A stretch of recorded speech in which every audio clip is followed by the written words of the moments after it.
Hello and welcome back everyone to chemistry classes. Today in this video I will be starting with question number 9 of GATE 2017 chemistry paper.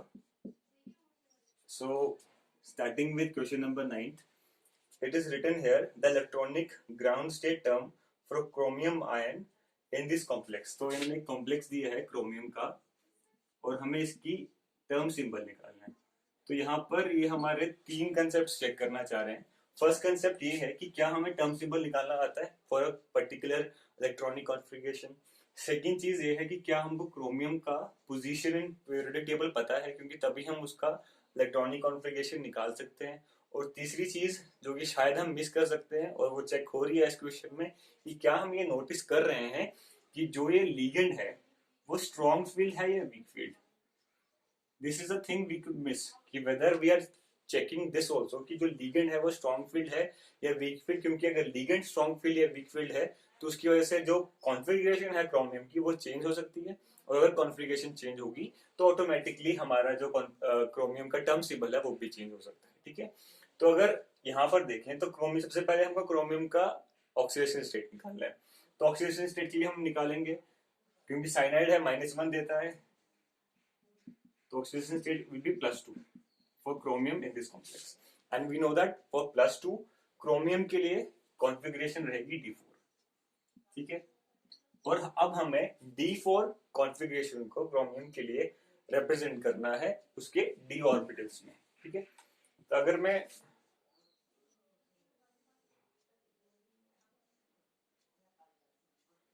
इस तरह से इसको represent करूंगा, ठीक है, अब क्योंकि ये स्ट्रॉन्ग फील्ड लिगेंड है तो जो फोर्थ इलेक्ट्रॉन जाएगा it will pair itself, it won't go to this orbital, it will pair itself. तो यहाँ पर दो चीजें एक नोटिस करनी है कि पहली कि जो कॉन्फ़िगरेशन है हमको पेयर करना है। सेकेंड चीज, अगर हमें पता है कि पेयरिंग होगी क्योंकि स्ट्रॉन्ग फील्ड लिगेंड है, तो पेयरिंग इस तरह से नहीं करनी है। जैसे this is also very common mistake, what we could do is हम पेयरिंग इस तरह से करते हैं, मतलब हमने कहा कि स्ट्रॉन्ग फील्ड लिगेंड है और पेयरिंग कर होगी तो पेयरिंग हम इनकी भी पेयरिंग करवा दें, तो दिस इज रॉन्ग। पेयरिंग इस तरह से नहीं होगी। पेयरिंग किस तरह से होगी, फर्स्ट 3 ऑर्बिटल्स तो फिल होंगे क्योंकि ये एक ऑक्टाहेड्रल कॉम्प्लेक्स है, तो फर्स्ट 3 ऑर्बिटल्स तो जनरली सिंगल फिल होंगे और उसके बाद जो नंबर ऑफ इलेक्ट्रॉन्स आएंगे उनकी पेयरिंग शुरू होगी। तो चारों को एक साथ पेयर नहीं करना, अगर ऐसा किया तब भी हमारा टर्म सिंबल गलत आएगा और ये हमारी सही कॉन्फ़िगरेशन होगी। तो हमें इसका टोटल एंगुलर मोमेंटम निकालना है एल वैल्यू, और इसके लिए हमको सिंगल एल वैल्यूज पता होनी चाहिए क्योंकि डी ऑर्बिटल है, तो डी ऑर्बिटल के लिए +2 +1 0 -1 -2 होगा। ठीक है, तो जो एल आएगा, टोटल एल आएगा, वो आएगा +2 में 2 इलेक्ट्रॉन्स हैं तो 4, +1 में 1 है तो 1, और 0 में 1 है तो कॉन्ट्रीब्यूशन 0 और बाकी में नहीं है तो अल्टीमेटली 5। तो इसका जो रिप्रेजेंटेशन है वो किस तरह से होगा, क्योंकि हमें पता है we are having S P D F। S के लिए L वैल्यू 0 है, P के लिए 1 है, D के लिए 2 है, F के लिए 3 है। और उसके आगे जाने पे कैसा होगा, क्योंकि उसके बाद अल्फाबेटिकल है। जैसे सपोज F के आगे मुझे जाना है तो F के बाद आएगा G H, तो G के लिए हो जाएगा 4 और H के लिए हो जाएगा 5, अगर मैं इसको H कैपिटल पे रिप्रेजेंट करूं। ठीक है, तो क्या आएगा, इसकी जो कॉन्फ़िगरेशन होगी, जो L फैक्टर होगा वो होगा H।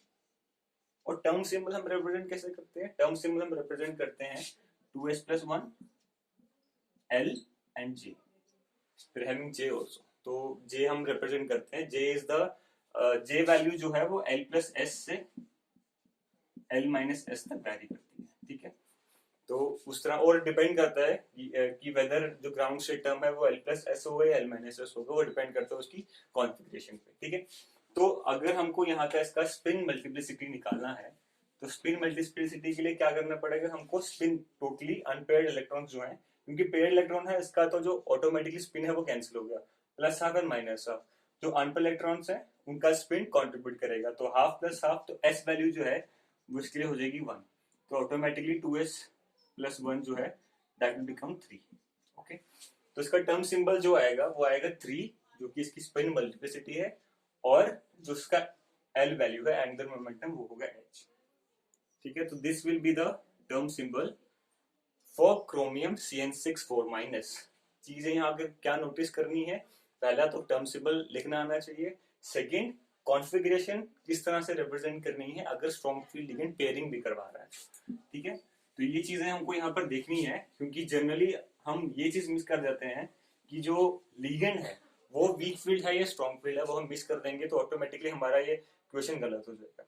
अब देखिए 10th क्वेश्चन जो है, 10th question is a very interesting question. इसमें इन्होंने 3 कॉम्प्लेक्सेस दिए हैं, वेनेडियम का कॉम्प्लेक्स दिया है, क्रोमियम का कॉम्प्लेक्स दिया है और मैंगनीज का कॉम्प्लेक्स दिया है। ठीक है, और अगर हम इनमें इनकी कॉन्फ़िगरेशंस निकालें और इनकी पहले ऑक्सीडेशन स्टेट निकालें, तो मैग्नीडियम की जो ऑक्सीडेशन स्टेट है वो यहाँ आएगी +8। अब क्योंकि बस चार्ज चेंज हो रहा है तो इसकी जो आएगी वो आएगी +6 और मैंगनीज की जो आएगी वो आएगी +7। और अगर हम इनकी कॉन्फ़िगरेशन रिप्रेजेंट करें डी ऑर्बिटल्स के फॉर्म में, डी शेल के फॉर्म में, तो D0 for this, D0 for this, D0 for this, तो सभी के सभी जो हैं वो D0 ऑर्बिटल्स हैं। तो पहली चीज तो ये, क्योंकि ये कलर की बात कर रहे हैं कि आयंस हैं, they exhibit intense ligand to metal charge transfer transition. तो पहली बात ये चीज हमको क्लियर है, क्वेश्चन ने भी क्लियर कर दिया कि इसमें जो कलर है वो डी ट्रांजिशन से नहीं है, it is from charge transfer and that is very obvious, क्योंकि ये D0 सिस्टम है। D0 सिस्टम्स में डी ट्रांजिशंस नहीं होंगी और जो कलर आएगा अगर हमारे कॉम्प्लेक्स का कलर है तो वो चार्ज ट्रांसफर से कलर आएगा। और इन्हें यहाँ पर मेंशन किया है कि लिगेंड टू मेटल यहाँ चार्ज ट्रांसफर है, which is very true for D0 system. Okay, तो अब हमको क्या चीज नोट करनी है, हमको यहाँ पर देखना है कि जो चार्ज ट्रांसफर की एनर्जी है वो कैसे है। जनरली हम क्या स्टडी करते हैं, जनरली जो क्वेश्चंस आते हैं वो एक्चुअली डेलो के फॉर्म में आते हैं, और डेलो और चार्ज ट्रांसफर वाले में बहुत अपोजिट रिलेशन है। जैसे जैसे चार्ज ट्रांसफर किस में होगा, हमें पता है इसकी ऑक्सीडेशन स्टेट +7 है, इसकी +6 है और इसकी +5 है। ओके, तो जिस भी हमारे कॉम्प्लेक्स का ऑक्सीडेशन स्टेट ज्यादा है तो लिगेंड को ज्यादा इजी होगा अपनी इलेक्ट्रॉन डेंसिटी उसको देना, क्योंकि अगर उसके पास ज्यादा पॉजिटिव चार्ज है then the electron density will go to will interact towards it more easily. तो इसका मतलब जो मैंगनीज है जिसमें हमारा ऑक्सीडेशन स्टेट +1 है, यहाँ पर चार्ज ट्रांसफर करना इजी होगा, इलेक्ट्रॉन डेंसिटी को वहां पर पहुंचाना इजी होगा because of more positive charge. तो हेंस एनर्जी जो यहाँ पर लगेगी वो कम लगेगी, क्योंकि इट इज इजियर तो एनर्जी कम लगेगी। इसका मतलब अगर मैं डेल एनर्जी की बात करूं इसमें तो this will be less. Okay, तो जिसमें ऑक्सीडेशन स्टेट सबसे ज्यादा होगा उसमें जो एनर्जी है वो कम लगेगी फॉर चार्ज ट्रांसफर, क्योंकि इलेक्ट्रॉन डेंसिटी हमको उसको प्रोवाइड करनी है। और अगर मैं वैनेडियम कॉम्प्लेक्स की बात करूं, क्योंकि इसमें भी एनर्जी लगेगी पर मैंगनीज से ज्यादा लगेगी। ठीक है, और इन्होंने जो हमसे क्वेश्चन पूछा है वो एनर्जी का नहीं पूछा, क्वेश्चन इन्होंने हमसे लैम्डा का पूछा है। तो ये चीज भी ध्यान रखनी है कि क्वेश्चन पूछा गया है hc/λ होता है, तो जो लैम्डा का रिलेशन हो जाएगा वो इनवर्स हो जाएगा। यानी कि अगर मैं लैम्डा का रिलेशन लगाऊं तो ये हो जाएगा इस तरह से। ओके, तो अल्टीमेटली जो वेवलेंथ है वो मैंगनीज वाले कॉम्प्लेक्स के लिए ligand to metal charge transfer के लिए सबसे ज्यादा होगी, तो इसका आंसर हो जाएगा C। देखिए इसमें सबसे बड़ी गलती हम क्या कर सकते हैं कि हम इसको इंस्टेड की चार्ज ट्रांसफर से रिलेट करें, we could have related it to डेलो। अगर से जैसे डेलो के फॉर्म में क्या होता है कि डेलो फॉर ऑक्टाहेड्रल कॉम्प्लेक्स या टेट्राहेड्रल कॉम्प्लेक्स, ऑक्टाहेड्रल कॉम्प्लेक्स के लिए तो डेलो रहेगा, टेट्राहेड्रल कॉम्प्लेक्स वो डेल टी हो जाएगा। This is a tetrahedral complex. पर जैसे सपोजिटली हमारे पास ये टेट्राहेड्रल कॉम्प्लेक्स का मैंने डेल टी ड्रॉ किया है, ठीक है, तो जैसे ही कोई भी टेट्राहेड्रल कॉम्प्लेक्स है अगर उसके पास ऑक्सीडेशन स्टेट ज्यादा है तो ये डेल टी जो है ये बढ़ जाएगा। ठीक है, अगर ऑक्सीडेशन स्टेट ज्यादा है तो डेल टी बढ़ेगा। ठीक है, तो अगर डेल टी बढ़ता है तो इसका मतलब ज्यादा ऑक्सीडेशन स्टेट वाले के लिए जो ट्रांजिशन होगा वो ज्यादा एनर्जी पे होगा, बट वो तब होगा अगर वो डी ट्रांजिशन की बात करें। ठीक है, but here we are talking of charge transfer. ठीक है, ये चीज रिलेट करना, क्योंकि डेल टी में अगर हम रिलेट करें तो वो डी ट्रांजिशन के लिए डेल ऑक्सीडेशन स्टेट अगर बढ़ती है तो डेल्टी बढ़ेगा और एनर्जी बढ़ जाएगी। बट ये डी ट्रांजिशन नहीं है, ये चार्ज ट्रांसफर है। और चार्ज ट्रांसफर में क्या होगा कि जिसके पास ऑक्सीडेशन स्टेट ज्यादा है उसकी जो एनर्जी है, उसमें जो एनर्जी है वो कम लगेगी। तो this is a fact which we have to keep in mind while doing this. Okay, अब talking to the 11th question, इसमें इन्होंने पूछा है lanthanide ion that exhibits colour in aqueous form. तो इसका जो हम आंसर है, we will give it in a logical way. We will put odd one out, lanthanum you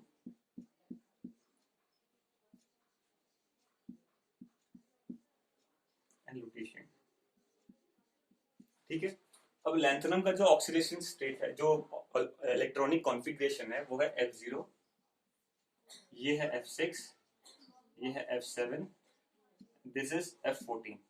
देखिए, इस क्वेश्चन को करने के लिए पहले तो आपको लैंथेनाइड सीरीज की ऑक्सीडेशन, ये इलेक्ट्रॉनिक कॉन्फ़िगरेशन पता होना चाहिए। आपको पता होना चाहिए कि EU कहाँ आता है, GD कहाँ आता है, LU कहाँ आता है in the series. For that you have to learn that series. ठीक है, उसमें क्या, अब इसमें जैसे हम अगर कलर की बात करें तो वेरी ऑब्वियस थिंग इज, अगर हम इससे रिलेट करेंगे तो हम जनरली FF ट्रांजिशन से कलर देखने की कोशिश करेंगे।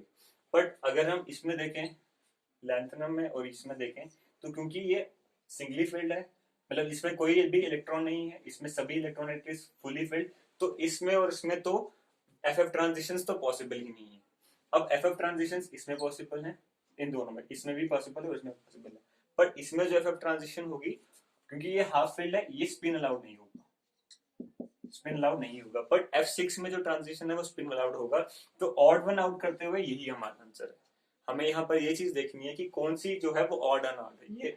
ये फील्ड नहीं है, ये कंप्लीटली फील्ड है और ये पार्शली फील्ड है। बचा EU जिसमें FF ट्रांजिशन पॉसिबल है और वो स्पिन अलाउड भी होगा। मतलब FF ट्रांजिशन भले ही लैपोटे अलाउड नहीं होती, but still it is having a transition which is spin allowed.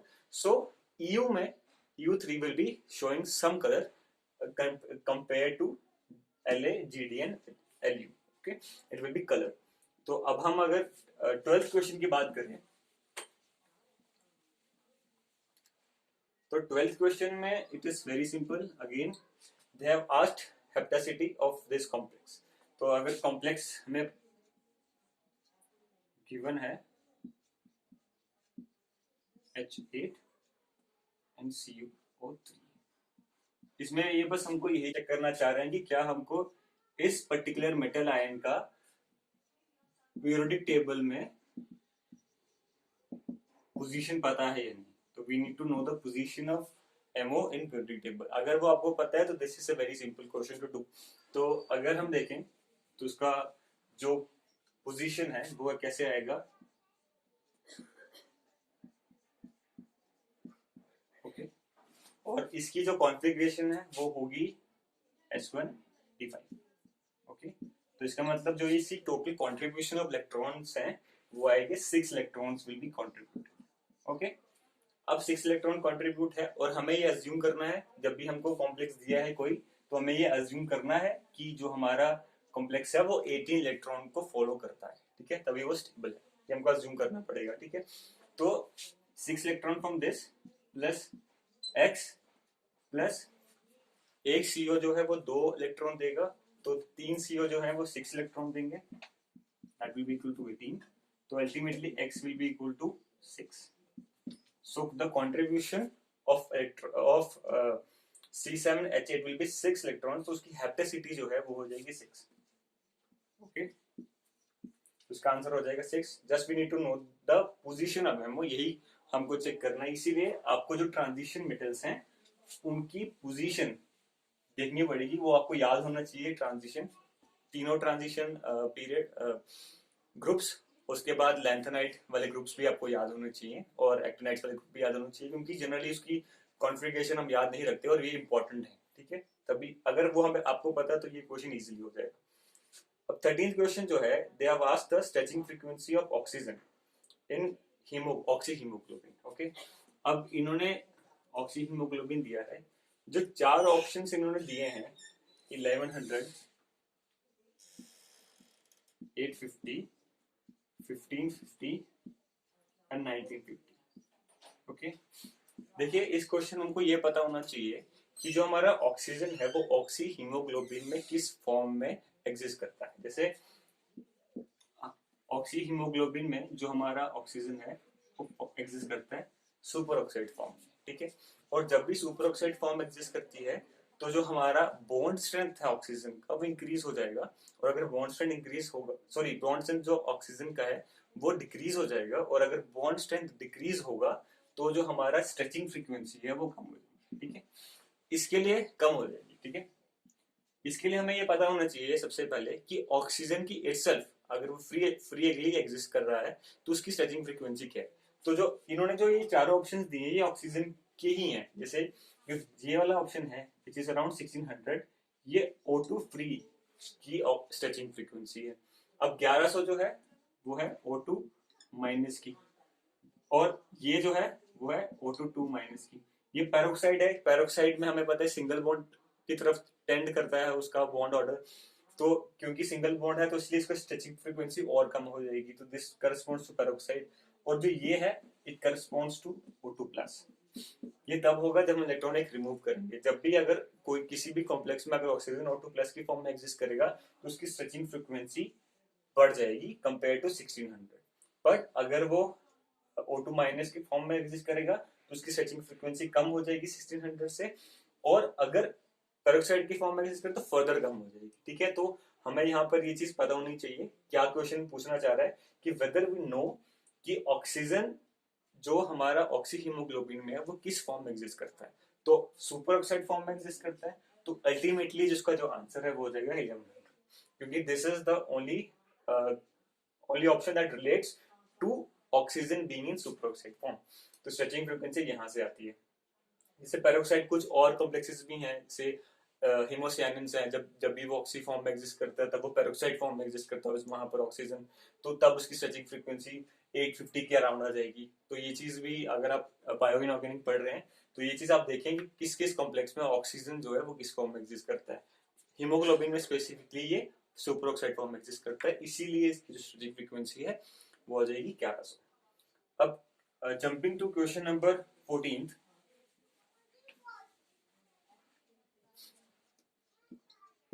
Question number 14 में ये पूछ रहे हैं कि energy band diagram for magnesium. Magnesium के लिए एनर्जी बैंड डायग्राम हमको ड्रॉ करना है। और देखिए इसमें क्योंकि मैग्नीशियम जो है वो एक मेटल है, इसमें s इलेक्ट्रॉन्स होते हैं, मतलब I am talking of the outer electronic configuration, तो S2 इसका जो इलेक्ट्रॉनिक कॉन्फ़िगरेशन होता है। अब इसमें देखिए जो मेटल्स हैं, metals we all know are good conductor of electricity, मतलब they are very good conductor, okay. तो अब गुड कंडक्टर के लिए क्या चाहिए, जिसका बैंड गैप है वो कम होना, जितना कम बैंड गैप होगा उतना अच्छा वो कंडक्टर रहेगा। और मेटल्स के लिए स्पेसिफिकली क्या होता है, जो बैंड गैप होता है between the valence band and the conduction band वो ओवरलैप करता है, मतलब there is no band gap actually, there is the overlap, both the bands overlap, valence band भी और जो कंडक्शन बैंड है वो ओवरलैप करते हैं एनर्जी की फॉर्म में एग्जिस्ट करते हैं। तो क्या होगा, तो इसका आंसर ऑटोमेटिकली डी हो जाएगा, क्योंकि पहली बात इसमें हमें ये चीज पता होनी चाहिए, मेटल्स में जो बैंड है valence band and conduction band वो ओवरलैप करता है, इसीलिए इसका एनर्जी, इसका जो आंसर है वो डी हो जाएगा। अगर हम बाकी ऑप्शन भी देखें, जैसे ए ऑप्शन देखें, इसमें उन्होंने एस बैंड क्यों लिखा है, वैलेंस बैंड लिखा है, इसमें इलेक्ट्रॉन्स प्रेजेंट है। और पी बैंड क्यों लिखा है, that is the conduction band, क्योंकि एस के बाद यहाँ पर पी ऑर्बिटल्स आएंगे जो कि खाली हैं मैग्नीशियम में, तो that will act as the conduction band for magnesium, okay. तो फर्स्ट इसलिए वैलिड नहीं है क्योंकि इन्होंने गैप ड्रॉ किया है। सेकंड में देखिए गैप भी ड्रॉ किया, और सेकंडली इन्होंने पी बैंड को भी फिल किया। पी बैंड फिल नहीं होना चाहिए, क्योंकि अगर पी बैंड में इलेक्ट्रॉन्स हैं तो वो कंडक्शन बैंड रहा ही नहीं, ओके। सी इसलिए गलत है, पहली बात तो ओवरलैप नहीं है, और सेकंडली जो उन्होंने वैलेंस बैंड ड्रॉ किया है वो आधा ड्रॉ किया है। वैलेंस बैंड में इलेक्ट्रॉन्स रहेंगे तो आपको उसको रिप्रेजेंटेशन इसकी ऐसी है कि फुल होना चाहिए, ओके।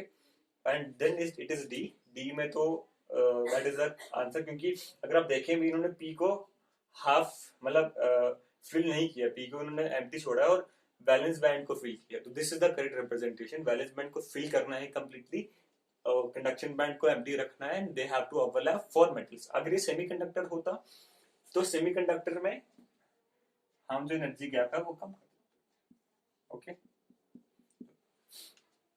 तब ये ऐसा होता, तब इसका जो ओवरलैप नहीं होता। बट क्योंकि ये मेटल है तो मेटल्स में जो हमारा जो बैंड्स है वो ओवरलैप करेंगे, ठीक है। 15th क्वेश्चन अगर हम देखें तो 15th क्वेश्चन में इन्होंने कहा है कि P represents primitive, F represents face centered and I represents body centered lines।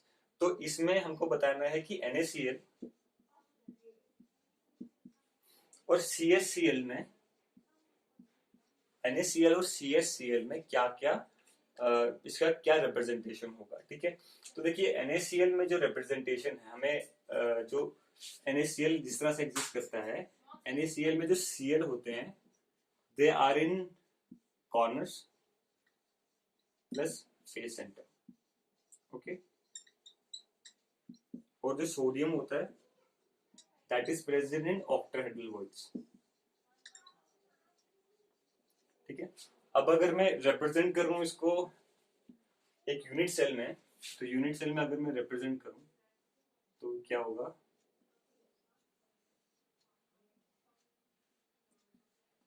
जो Cl है वो आएंगे कॉर्नर में,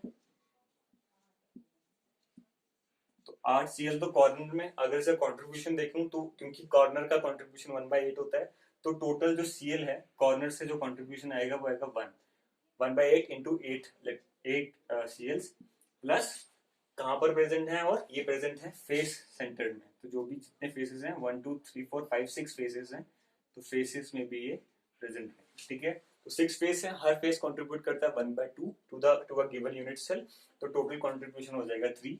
तो ये टोटल क्लोराइड का कंट्रीब्यूशन हो जाएगा 4 in a single unit cell, okay. अब मैं अगर इसमें सोडियम रिप्रेजेंट करूं तो sodium is present in octahedral voids. Octahedral voids हमारे यूनिट सेल में कहाँ का प्रेजेंट है, ऑक्टाहेड्रल वॉइड्स हमारे यूनिट सेल में प्रेजेंट है एक तो सेंटर में, बॉडी सेंटर में, और प्रेजेंट है एज सेंटर्स में। जो एज के सेंटर्स हैं they also act as octahedral voids, okay, these are gaps, they are having coordination number 8, they are called octahedral voids। और अगर मैं इसकी कंट्रीब्यूशन देखूं तो एक तो सीधे बॉडी सेंटर में जो कि कंट्रीब्यूट करेगा 1, और हर एज में, और एज कितने हैं 12 एजेस हैं, और हर एज कंट्रीब्यूट करता है 1/4 to a given unit cell, तो इसका भी कंट्रीब्यूशन जो है वो ऑटोमेटिकली हो जाएगा 4। तो जो NaCl है उसमें कंट्रीब्यूशन होगा Na4 और Cl4, तो इसलिए हम इसको NaCl के फॉर्म में रिप्रेजेंट करेंगे।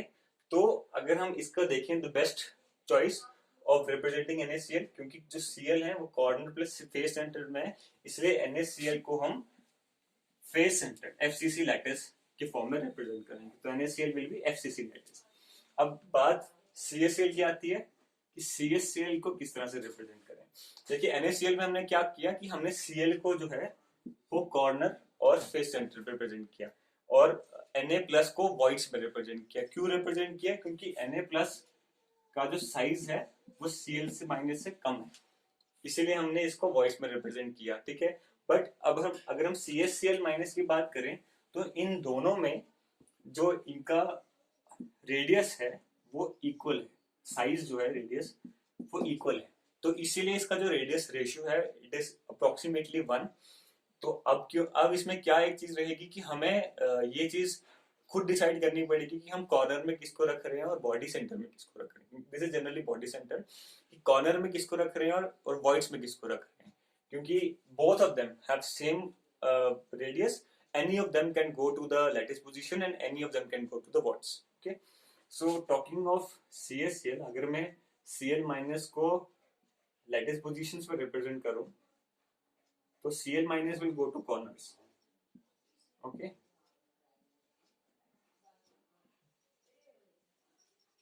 ठीक है, Cl minus will go to corners.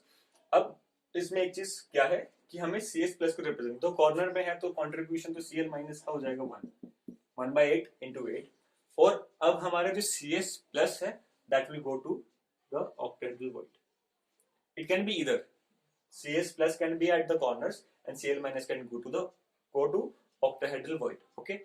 एक चीज यहाँ पे ये देखनी है कि जनरली जब हम BCC lattice sorry body centre lattice की बात करते हैं तो उसमें क्या होता है कि जो कॉर्नर के एटम्स हैं और जो बॉडी सेंटर वॉइड में आइटम प्रेजेंट है वो सेम होता है, बट CSCl में जो कॉर्नर के एटम है और जो बॉडी सेंटर में जो एटम है वो डिफरेंट है। कॉर्नर में Cl माइनस है और बॉडी सेंटर में CS प्लस प्रेजेंट है, तो इसीलिए ये कंप्लीटली बीसीसी नहीं है। तो we will say to be a BCC type instead of saying just BCC, it is a BCC type lattice, okay, not completely BCC. क्योंकि अगर ये बीसीसी होता तो इसका जो वॉइड में जो एटम गया है वो भी कॉर्नर वाले एटम से मैच करता, बट क्योंकि जो वॉइड का एटम है वो कॉर्नर वाले एटम से मैच नहीं कर रहा, इसीलिए ये बीसीसी टाइप है, नॉट बीसीसी। इसीलिए इसका जो आंसर होगा, we will for this question we will consider it BCC, it is क्योंकि बीसीसी टाइप।